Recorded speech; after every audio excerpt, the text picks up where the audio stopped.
Vivid verses. I have a habit of arriving early to places, not because I'm anxious or because I need the edge of being first in the room. It's something else entirely.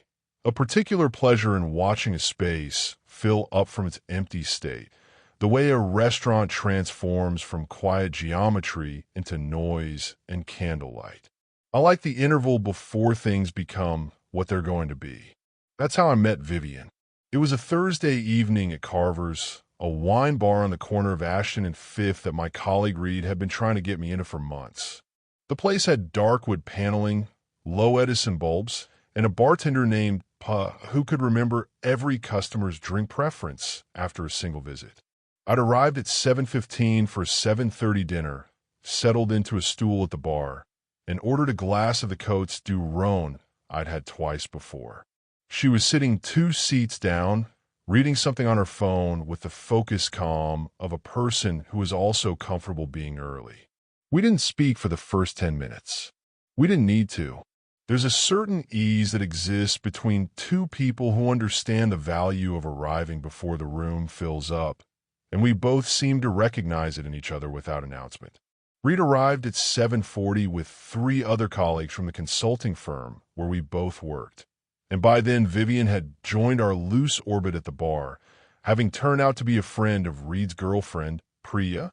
The dinner extended into the kind of sprawling, unhurried evening that good wine and comfortable company can produce, and at some point around 10 o'clock, Vivian and I had migrated to the end of the table and were deep in a conversation about decision theory that neither of us wanted to pause. She was a structural engineer, 31, same as me. She had a precise, architectural way of thinking that I found genuinely interesting. Not the performance of intelligence that some people put on, but the real kind that builds from first principles. She'd grown up in Portland, moved to the city for a project, and stayed because the project became a career and the career became a life. I asked for her number when the evening broke up. She gave it to me with a look that said she'd expected me to ask and had already decided it was fine. We saw each other 3 times in the first 2 weeks. Dinner at a Georgian place she'd been wanting to try. A Sunday afternoon at the city's botanical conservatory, where she explained load-bearing principles using a Victorian greenhouse as her example. Coffee that stretched into lunch, then into a walk through the Danford neighborhood she'd been studying for a restoration project. It was good. It was genuinely, straightforwardly good. I should say something about who I am, because it's relevant to what comes after. I run a small strategy consultancy for people, including me, called Crestline Advisory. We work primarily with mid-sized companies navigating operational restructuring, the kind of work that requires you to see systems clearly, identify where the stress fractures are, and make recommendations that people with emotional stakes in the outcome often don't want to hear. I've been doing it for 6 years. I'm good at it. The quality that makes me good at it is the same quality that eventually made everything with Vivian legible to me. I notice patterns. Not immediately, not always consciously, but they accumulate in some part of my mind and eventually surface as a clear shape. I'm not cold. I want to be precise about this. I have close friends, Reed, obviously, in a tighter circle of 4 or 5 people I've known since university. I'm close with my sister Margot and her husband, who live 40 minutes outside the city and host the kind of casual Sunday dinners I genuinely look forward to. I like people. I'm interested in them. But I'm also honest with myself about what I observe, and I don't have a strong instinct to explain away things that don't add up. Vivian and I moved from seeing each other occasionally to something that felt more deliberate somewhere around the 2-month mark. It happened the way those things do, not through a conversation about it, but through the gradual accumulation of habits. She had a key to my apartment. I knew where she kept things in hers. We had a standing Friday dinner and a fluid, open weekend schedule. For the first 4 months, I had no reason to question anything. The first time it happened, I didn't register it as a data point. It was a Saturday in late October. I'd organized a small dinner in my apartment. Just 6 people, the tight circle. Reed and Priya, my friend Cass and her partner Leo, and my friend Theo, who'd driven in from 2 hours north and was staying the weekend. Vivian knew all of them by then, at least casually, and she'd been enthusiastic about the dinner when I mentioned it a week before. An hour before people were supposed to arrive, she texted, "My sister just called. She's having some kind of crisis. She needs me to come over. I'm so sorry. I know this is terrible timing. I'll make it up to you."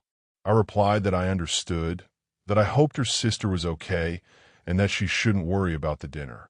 And I meant it. Families have emergencies. Saturdays get derailed. I told Theo and the others that Vivian had a family situation. We had a good evening without her, and by Sunday morning, she was back and apologetic and making coffee in my kitchen while I read the paper. I didn't think about it again. The second time was about 3 weeks later. My friend Cass had a birthday dinner, 12 people at a Spanish place in the Caldwell district. Vivian and I had both been included. Cass liked Vivian. They'd had a good conversation at a drinks thing the month before, and Cass had been looking forward to getting to know her better. We were 20 minutes from leaving my apartment when Vivian's phone rang. She stepped into the hallway to take the call. When she came back in, she had the particular expression of someone composing themselves. "That was my mom," she said. "She's been having chest pains. She wants me to take her to urgent care." Of course, I said immediately, "Go. I'll tell Cass. I feel terrible. Tell her happy birthday from me." "I will. Let me know how your mom is." She texted around 11 that night to say her mother was fine. It had been stress-related. They'd been sent home with instructions to follow up with her GP. I told her I was relieved to hear it, and that Cass had completely understood.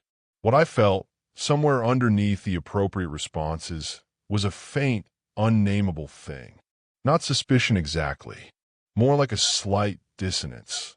The way a note played slightly flat registers before you can identify why it bothered you. I filed it away without a label and went on. The pattern revealed itself fully over the following 2 months, and once I could see its shape, I couldn't unsee it. Theo's birthday in November. She'd been there for 30 minutes before getting a call from a friend who was, apparently, in the middle of a mental health crisis and needed Vivian to come. She left, visibly distressed about leaving, full of apologies. I stayed. The evening was fine. I drove home alone. My sister Margot had invited us for a Sunday dinner in late November, an easy, low-stakes afternoon she did every few weeks for people she liked. Vivian had been enthusiastic about going. Margot was enthusiastic about having her. The morning of, Vivian texted that she'd woken up with a migraine so severe she could barely see. She was devastated, she said. She'd been looking forward to it. I went alone. Margot asked after her. I said she was unwell. Margot said she hoped she'd feel better soon.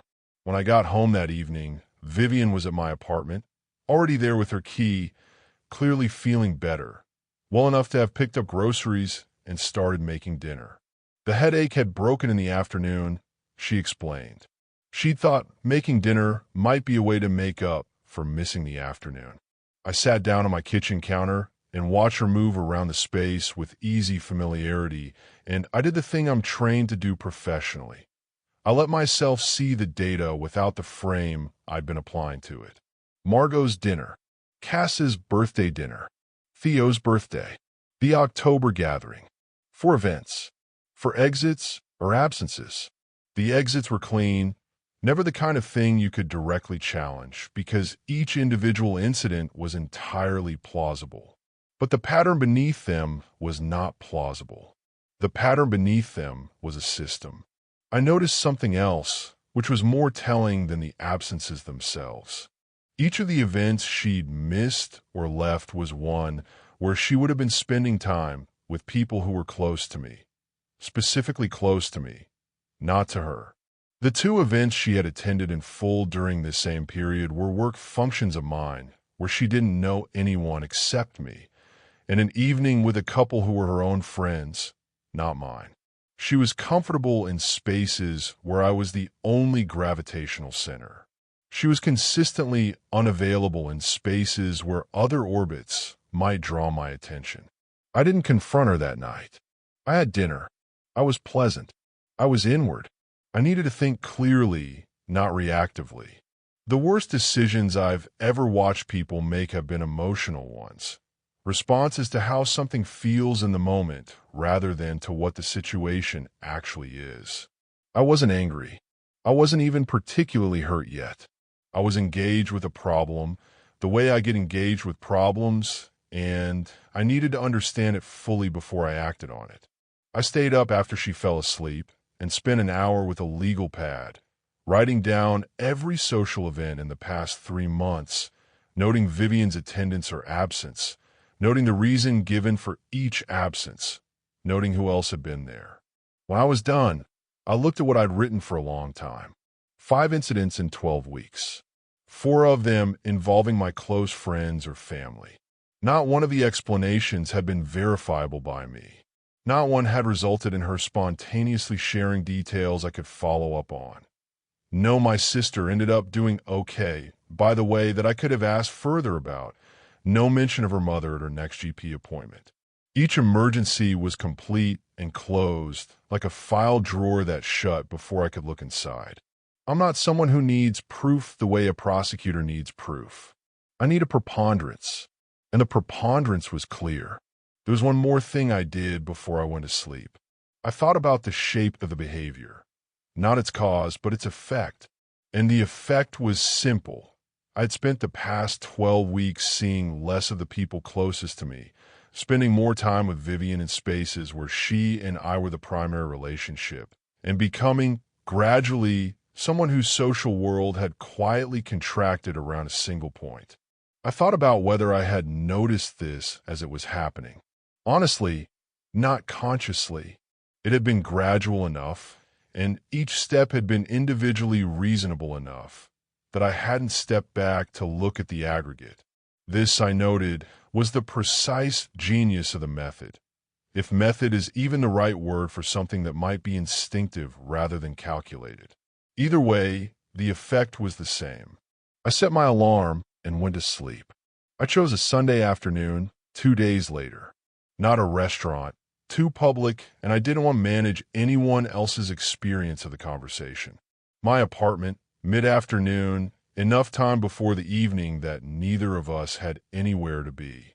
She arrived at 2, with the easy comfort of someone who felt at home in the space. She brought a pastry from the bakery on Clement Street that I liked. I made coffee. We sat at the kitchen table. She was talking about a project at work, something to do with a bridge assessment she'd been leading. I listened. I waited for a natural pause. Then I said, I want to talk about something. I've been sitting with it for a couple of days. She registered the shift immediately, a slight change in her posture, attention sharpening. Okay, I've noticed a pattern, I said.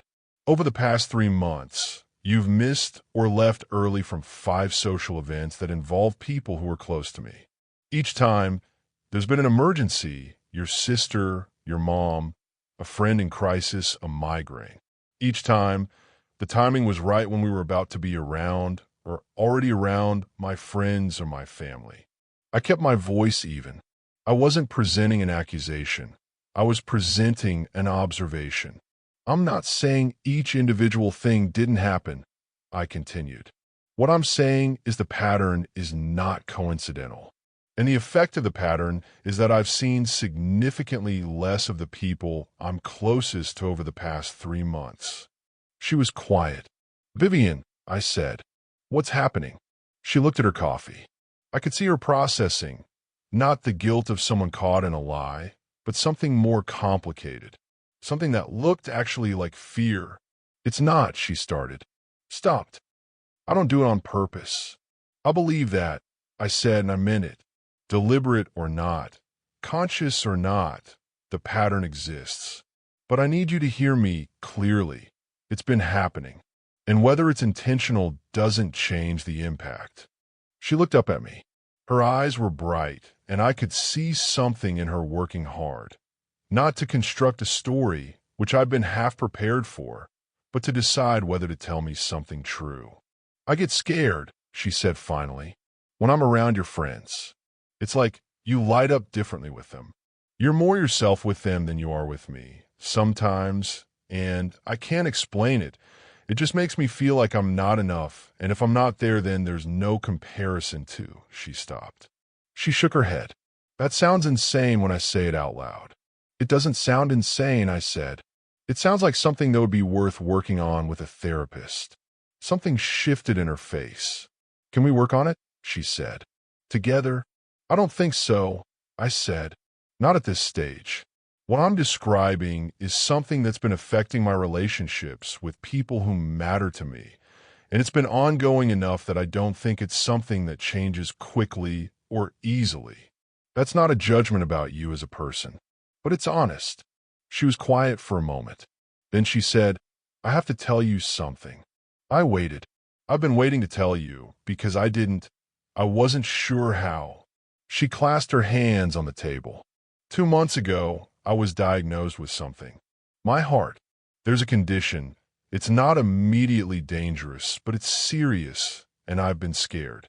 I've been scared and I haven't been handling it well, and I think some of what you're seeing is me clinging because I'm terrified and I don't know how to ask for support without making everything about it. She was crying now, not dramatically, but the quiet, exhausted kind that's harder to watch than the other sort. Something moved in me. Of course it did. Hearing that someone you care about has received frightening medical news will do that. I felt it, the pull toward her, the instinct to fix it, the grief of it. And underneath that, I felt the steadiness of what I already knew.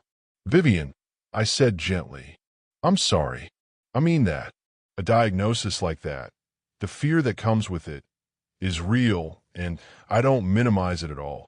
She looked at me, eyes still wet, searching. I can help you think through support resources, whether that's connecting you with a patient advocacy group, helping you research your options, anything practical. I genuinely want to help with that. I paused, but I have to be clear with you because I think you deserve honesty more than you deserve comfort right now. While I'm telling you about our relationship, that doesn't change. I'm sorry you're carrying this diagnosis. I'm sorry it came in the middle of an already hard conversation. But this relationship ends today. The silence that followed was the kind that has weight to it. You're breaking up with me because I'm sick? She said. It wasn't accusatory. It was genuinely asking. I'm ending this because of a pattern that was already established before today, I said. The diagnosis is separate from that pattern. If you had told me this 2 months ago, when you received it, it might have changed how I understood some things. But it doesn't change the pattern. She cried for a while. I stayed present. I didn't leave the room. I didn't offer false comfort. I didn't say things I would have to walk back later. I got her water. I sat across from her. When she was ready, she gathered herself with a dignity I respected. I don't think you're wrong, she said finally, which surprised me. I know, I said. She left 40 minutes later. I stood at my kitchen window and watched the light moving on the street below for a while, and I felt the particular complicated weight of ending something that had also been genuinely good in places. That weight is real, and I don't pretend otherwise. But it was clean, and clean is what I needed it to be. I called Theo that evening. Nothing dramatic. I just told him that Vivian and I had ended things and asked if he wanted to get dinner that week. Yeah, he said. Obviously. You okay? I'm okay. Tuesday. Tuesday works. That was the full extent of the conversation about it, which is why Theo is one of my closest friends. I called Margot the next day. She was more thorough in her questions, which is her nature. She'd liked Vivian and wanted to understand what had happened, and I gave her a version of it that was honest without being exhaustive. She listened. She didn't fill the space with opinions I hadn't asked for. You sound settled, she said. I am, I said. Then I trust you. The weeks after a significant relationship ends have a particular texture to them, a kind of negative space where the other person's presence used to be. I've been through it before and I know its shape. I let it be what it was without trying to rush through it or explain it away. I cooked. I worked. I ran the river trail in the mornings, which I let become less frequent during the relationship without quite noticing. I had dinner with Reed and Priya on a Wednesday, a proper long dinner where we talked about everything except what had just ended, which was exactly what I needed. At work, we landed a significant new client, a regional logistics company navigating a messy acquisition, and the next 6 weeks were full and demanding in a way I find genuinely satisfying. The rhythm of clear problems, rigorous analysis, and actionable recommendations has always been something I can lose myself in productively, and I did. I thought about Vivian occasionally, not with bitterness, not with longing exactly, more with the mild, retrospective curiosity I feel about most things that have ended. I hoped the diagnosis had turned out to be manageable. I hoped she was working with someone on the fear that had driven the behavior. Both of those things were sincere. I didn't check her social media. I didn't ask mutual contacts about her. I moved forward, which is the only direction that makes navigational sense. Spring came. The city became the particular, light-drenched version of itself that makes people remember why they chose it. I started playing squash again with a group at the Hartfield Athletic Club on Tuesday evenings, something I'd let atrophy over the past year, and found I'd missed it more than I'd realized. The competitive pleasure of a clean, hard game. The uncomplicated social rhythm of people who see each other weekly for a specific purpose. It was June when it surfaced, and the way it surfaced was so offhand that I almost didn't register it. Reed and Priya had a housewarming. They'd finally made the move from the rental near the station to an actual house in the Hartfield neighborhood, a 1940s place with good bones and a garden they were already arguing productively about. Maybe 20 people, drinks and food, the kind of gathering where you circulate and end up in a dozen small conversations over the course of an evening. I was on the garden patio with Priya, who I've always liked independently of Reed. She's a pediatric surgeon with the particular combination of warmth and directness that her profession seems to either cultivate or select for. We were talking about the neighborhood, about the restoration project she'd been reading about since they moved in, and somehow Vivian came up. Priya had mentioned seeing a piece in an architectural journal about a bridge assessment in the Caldwell district and had thought of her. Actually, Priya said, with the slightly careful tone of someone deciding whether to share something, I saw Vivian a few weeks ago. Or, I saw her, she didn't see me. Oh, I kept my voice neutral. Not pushing, not closing. At the Harwick Bay Half Marathon. She was running it. I was volunteering at the hydration station in the second mile. Priya paused. She looked great. She was really moving. I processed that for a moment. The half marathon at Harwick Bay is a 13-mile race over coastal terrain. The entry requirements, in terms of baseline fitness, are significant. More relevantly, it is not the kind of athletic undertaking that a person with a serious cardiac condition completes without considerable medical clearance and, almost certainly, a physician's strong endorsement of their fitness level. Even with medical management, it is emphatically not the kind of thing someone does while navigating the frightening early stages of a heart diagnosis. Not the kind that had been described to me as serious, not without very clear confirmation that the condition was well under control. Priya watched my face with the precision of someone who reads expressions professionally. I wasn't going to mention it, she said, but I thought you should probably know. I appreciate it, I said. You don't seem surprised, she observed. I'm not, particularly, I said. I think she expected more from that sentence, but there wasn't more to give. I wasn't angry. I wasn't vindicated in some satisfying, dramatic way. What I felt was the quiet completion of shape that had been mostly visible to me already, the last piece settling into place with the understated finality of a lock closing. The relationship had ended for the right reasons. The reasons I'd had were sufficient on their own. The diagnosis, whether exaggerated or fabricated entirely, had not changed my decision in the room when she told me, and it didn't change anything now. The fact of it just gave me one more piece of data about the system I'd been observing. What I noticed, standing on that patio with a glass of wine in my hand while the June evening settled warm and pleasant around 20 people I mostly liked, what I noticed was the absence of a need for anything further. No need to call her and confront this. No need to tell the story widely. No need to feel righteous about having been right. Those responses would require an emotional investment in the aftermath that I had already chosen not to make. I had made a decision in February, in a clear-eyed and compassionate way, for sound reasons. The Harwick Bay Half Marathon didn't require me to remake that decision or retroactively validate it. The decision had already been made. It had already been right. It remained right. I topped up my wine glass and found Reed near the back of the garden, where he was engaged in a losing argument with his new neighbor about raised garden beds. "You're both right," I said, joining them. "The drainage concern is valid, and the aesthetic concern is also valid. There's a compromise solution involving depth and border framing if you want to hear it." They both looked at me.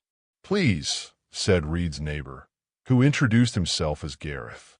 I spent the next 20 minutes explaining raised bed installation in more detail than I actually knew, extrapolating from structural logic and a few things I'd retained from a project we'd once done for an agricultural cooperative. By the end of it, they'd reached an agreement, and Gareth had offered me a beer with the warmth of someone who felt he'd gotten a fair deal. I walked home that night, 20 minutes through streets that were lit and warm and full of the particular unhurried activity of a Friday evening in early summer. I thought about the logistics client and a problem we'd been working through all week, a cleanroom inventory issue that had a solution I could almost see. I thought about calling Margot tomorrow. I thought about whether I wanted to enter the Harwick Bay Half Marathon in the fall, which I'd done once 3 years ago and found hard in a way I'd enjoyed. I turned the corner onto my street and thought, I am genuinely fine. Not fine in the way people say it to end a conversation. Fine in the actual sense. Settled in myself, clear on what had happened and why. Carrying nothing I hadn't examined and chosen to carry. I never looked back. Thanks for listening.